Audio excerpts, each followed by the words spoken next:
punishment and consequences, because it's a little tricky at times, because the truth of the matter is that consequences and punishment could actually be doing the same thing. In other words, you might talk to one parent and the kid was lipping off or not doing something right, and the parent would say, well, I punished Cynthia by sending her to her room. And then you talk to another parent, their kid was doing something wrong, and the parent would say, well, you know, I consequenced Cynthia by sending her to her room. One parent calls it a consequence, one parent calls it a punishment, and you know what? They're both right. But the truth of the matter is that consequences work a lot better than punishment. So let's look at reasons for punishment. First of all, what's your name here? Catherine. Catherine. And how old are you? 12. 12. If I punish Catherine, how am I expecting you to feel? How do I want you to feel? If I am mad at you, Catherine, if I am upset, if I am punishing you, how do you think I expect you to feel? Embarrassed and ashamed? Embarrassed and ashamed, very bad. In fact, just lousy. That's the way I would like you. See, and sometimes parents get very upset when their kid refuses to feel bad. And when I was a therapist for many years in Evergreen, I would have these parents very angrily come in and they'd say, I sent him to his room and he doesn't care. He goes up to his room and he doesn't care. But, see, if this was my kid, folks, you don't want your kids to feel bad. You want them to feel sad about a situation, and you want to feel good about a situation. So if I let consequences do the teaching, the kid is not resentful toward me. The main problem with punishment is that instead of going up to their room or whatever the quote punishment is, the kid feels angry at the parents. So they waste all this psychic energy that should be spent on figuring something out. It's being spent instead on being angry at the parents. Isn't that sad? So I want my kid to understand that sad things worked out. So consequences are done so that the kid looks at their own behavior and learns from it. Every consequence, then, is a teaching experience. And the parents, see, when my kid earns consequences, the beauty of it is that I can feel sad, and I can feel that's too bad, and I can hope things go better in the future. I put my arm around the kid. I say, oh, that's too bad. What a bummer. Whereas if I'm punishing him, then I'm yelling at him, I'm mad at him, I'm all ticked off, and the kid's resentful toward me.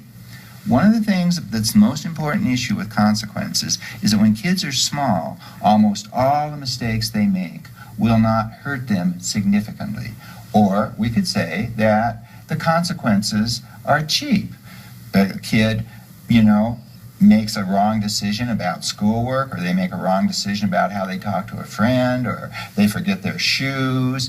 Those consequences are not life-threatening. And if I can somehow teach Catherine to learn from consequences when she's small, she's liable to have less of the heavy consequences and make fewer mistakes when she's a teenager. And then those consequences for a teenager are very expensive. So let's see how teaching around consequences might go. By the way, before we do that, I want to add a caveat to you. See, I'm going to say lots of things to Catherine as she grows up, as you're going to say to your kids. You're going to say, I don't think this is a very good idea. That's what I want you to say as parents. I don't want you to say, no, don't do it. I want you to say, I don't think this is a very good idea. And then your kid will say, well, I think it's a good idea. I think it's fine.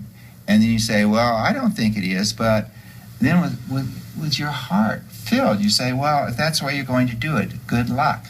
Now, what my wife and I always did with our kids when they did something we didn't think was a very good idea, and then they were going to do it anyway, is Hermie and I immediately went to prayer. And I'm not laying a religious trip on you here, but I'm saying prayer helps. And so we would almost cup our hands. And then when our kid wanted to do something we didn't think was a very good idea, we would pray and we would say, Dear God, please let this go bad. Please let it go bad.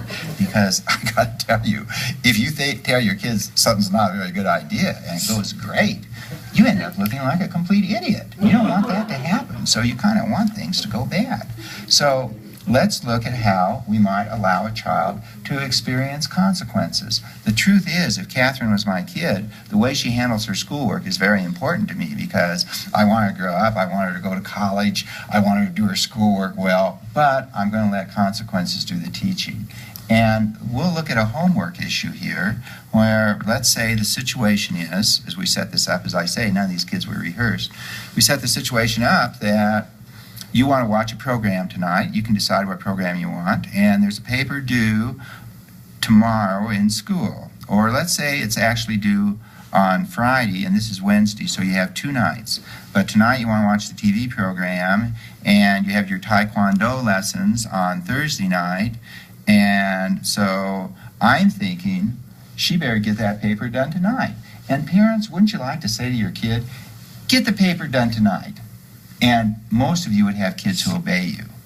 And I can definitely tell my kid what I want her to do and make her do it. But I'm not going to be around her all of her life. And she's going to grow up to be a teenager, and then she's going to be more resistant to my telling her what to do. So I want her to learn from consequences when she's young, even though schoolwork and homework might be a very important issue to me as a parent. So let's have a little conversation here about this, okay? So it's Wednesday, paper's due on Friday, and you want to put it off. So can you be a kid who wants to put it off? Can you do that? Uh-huh. So I would say, well, I guess that big paper's due on Friday, right? Yep. It's due on Friday. It has to be a 2-page report.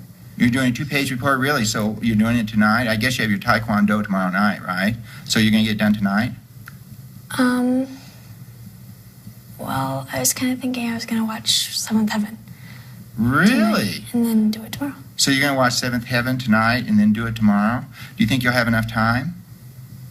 Yeah. Well, I was thinking, I mean, you might have enough time, but I was thinking that Taekwondo, sometimes you just come home exhausted from that, but I guess if anybody can decide how they get their paper done, I mean, after all, you are how old? 12. Good luck. So if you don't do it tonight, maybe you can do it tomorrow night. That'd be great. Let's see. Now, what I'm kind of hoping, way down deep in my heart, I'm hoping, see, this kind of sounds mean, but I'm kind of hoping she blows it. I'm kind of hoping all of a sudden tomorrow night when she's doing it after Taekwondo that her little head is spinning and she's just really tired, or maybe she won't get it turned in, so that I can be empathetic, understanding, caring, and just a great dad in all details, see, in helping her cope with her experience. So let's say that all of a sudden, let's say you just completely forgot the paper. Let's say you're a kid who forgot it, and now it's Wednesday night. No, it's Friday, and you didn't turn your paper in, and you just feel awful about it, and now you have to turn it in Monday, and the teacher's going to cut your grade to a D, but you won't flunk, and you're very upset about it, see? So let's look at this. Now, I want to tell you, parents, you're going to feel in your heart that you should say, I told you so, didn't I tell you so? You don't say that, because you want the experience to do the teaching. You want it to come from inside the kid, not from you, from the outside. So let's watch how this might go. So how'd school go today? Okay. Did it? Was that paper due today? I guess you didn't turn that in, I guess, huh? That's too bad. So what will happen now that you didn't turn it in? Well, I guess what will happen is I have to turn it in on Monday, and then the teacher will probably cut my grade. So your teacher will cut your grade? Is that what you're saying? Yeah. How do you feel about that? I am so bummed. And I see, on the outside, when she says, I am so bummed on the outside, what I say is, well, that's too bad. I can understand you being bummed about that. On the inside, I say, yes! You really got it. I am so pleased she's bummed. The problem that a lot of you as parents have is you get bummed. Let's watch how that might work if she just act as a normal kid. Let's say I get upset as a parent. Now let's watch how probably the kid isn't even that upset about it. See, when I'm understanding, I'm caring, the kid suffers the consequences, suffers the right word, I can be caring, understanding, and sweet. If I try and punish the consequence, or consequence the consequences, or I'll get bound up in making her learn, then the whole thing turns sour. So I'd say, so how'd school go today, Catherine? Oh, good. Did it go Okay. good? Wasn't your paper due today? Oh, shoot.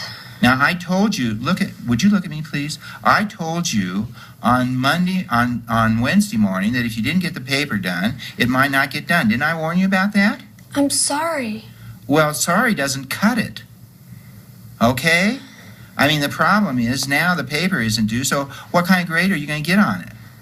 Probably like a D. Well, that kind of thing See? really makes me mad when that kind of thing happens. How are you feeling about me right now? I'm mad at you. Right. And how much are you thinking, what a bummer, I didn't get the paper done? Like a 10.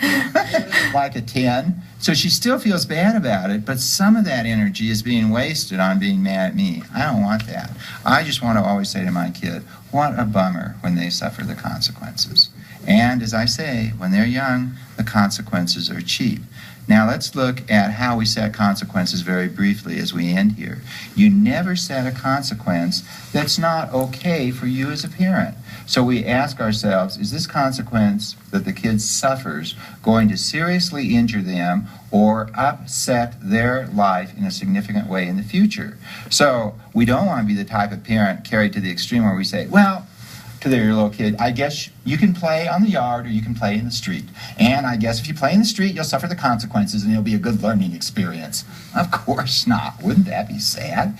So we don't have the kids suffer consequences that are life-threatening. Then we set limits, which we'll be talking about later.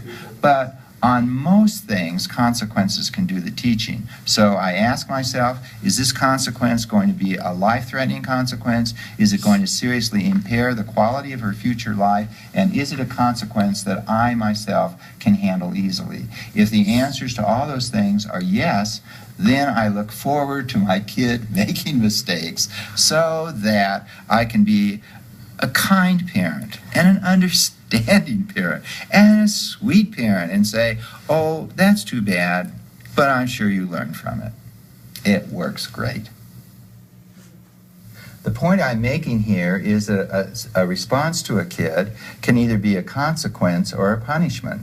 Now, many times kids do things that are annoying for parents to be around. They can be fighting, or they can be making noise, or they can be whining, or they can be complaining, or they can do all kinds of numbers of things. Kirsten, I see, yes, okay. That's excellent. You have in your hand a cup and so see what I'm trying to do here, folks, is let's say that I'm your average parent, I'm reading the paper.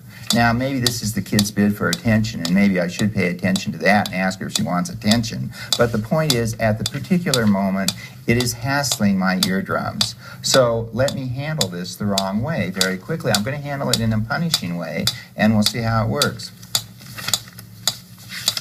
Kirsten, I'm trying to read. Cut it.